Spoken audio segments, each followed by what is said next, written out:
10 Facts about Kenny Rogers and his career. Country music superstar Kenny Rogers has lived quite a life in his years on this earth. While he is primarily known as a country star, Kenny has made an impact on multiple other genres. With over 120 hit singles across genres and more than 100 million records sold worldwide, Kenny is one of the best-selling and most beloved musical artists of all time. His accomplishments were recognized by the Country Music Hall of Fame in 2013, when he was selected as one of the inductees for that year. Take the time to learn a bit more about the man who has continuously taken country music by storm. We've gathered a list of 10 facts you likely never knew about Kenny before, and they're sure to surprise you.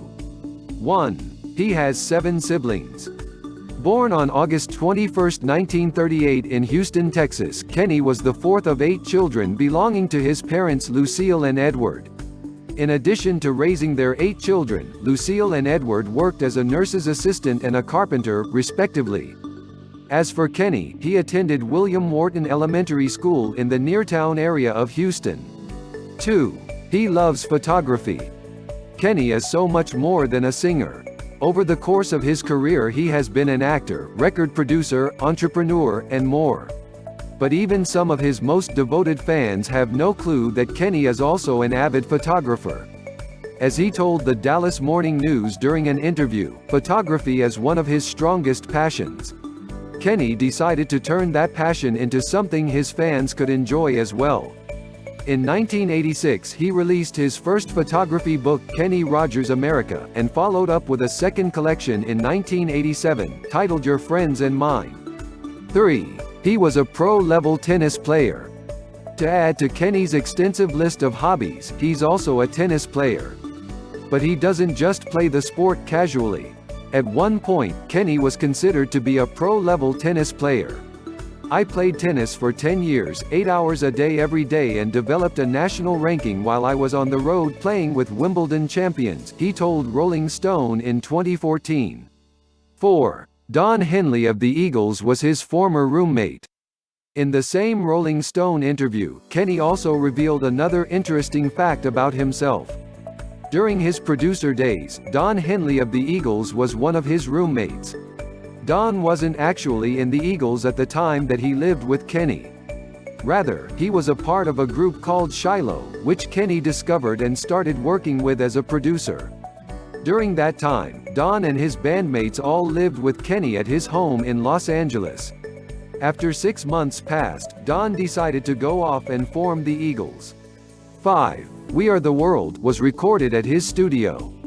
You may have known that Kenny was one of the dozens of artists that sang on the charity single, We Are the World.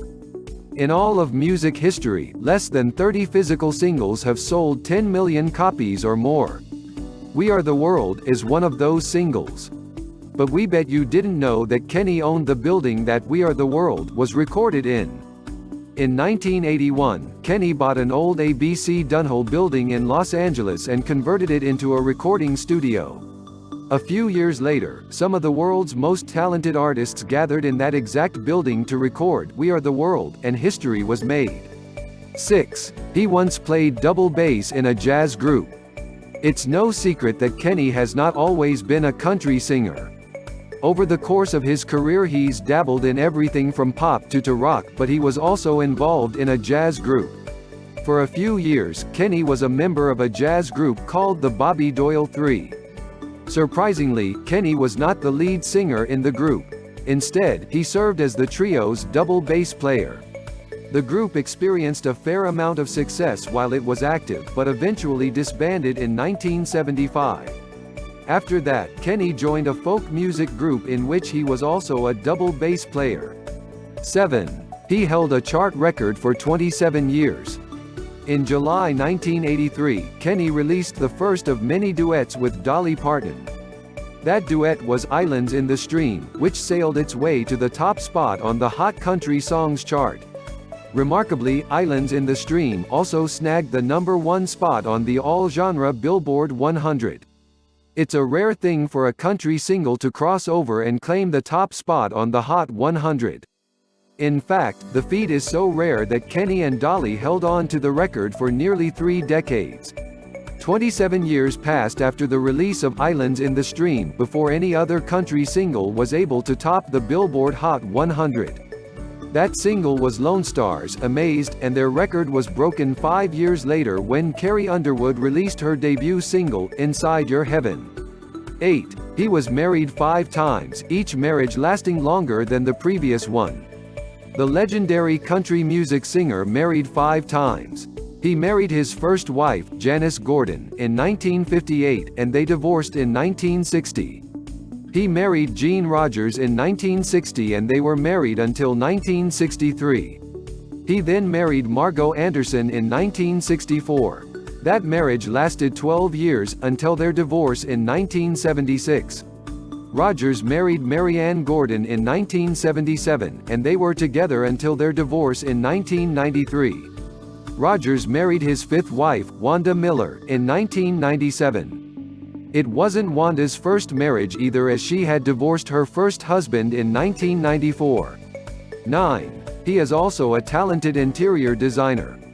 Rogers founded Kenji Design Studio in 2003. The Atlanta-based interior design firm earned some major merit, especially when they were called on to design all of the model units, common spaces, graphics, and employee uniforms at Atlanta's Trump Towers. Rogers is a self-taught designer. 10. He has a net worth of $250 million. Kenny Rogers has scored over 120 hit singles and has topped the country and pop charts for an unparalleled 200 individual weeks. He is one among the highest-selling artists of all time, and has sold more than 130 million record copies across the world. As of 2020, Kenny Rogers' net worth is roughly $250 million. That's our list of top 10 for Kenny Rogers. Before we end, please hit the subscribe button and click the notification bell. Vocalist Kenny Rogers, who dominated the pop and country charts in the 1970s and 1980s with a string of sleekly tailored hits and won 3 Grammys, has died. He was 81 when he died on March 20, 2020. Rogers passed away peacefully at home from natural causes under the care of hospice and surrounded by his family, a representative for the singer said in a statement. Due to the national COVID-19 emergency, the family is planning a small private service at this time with a public memorial planned for a later date.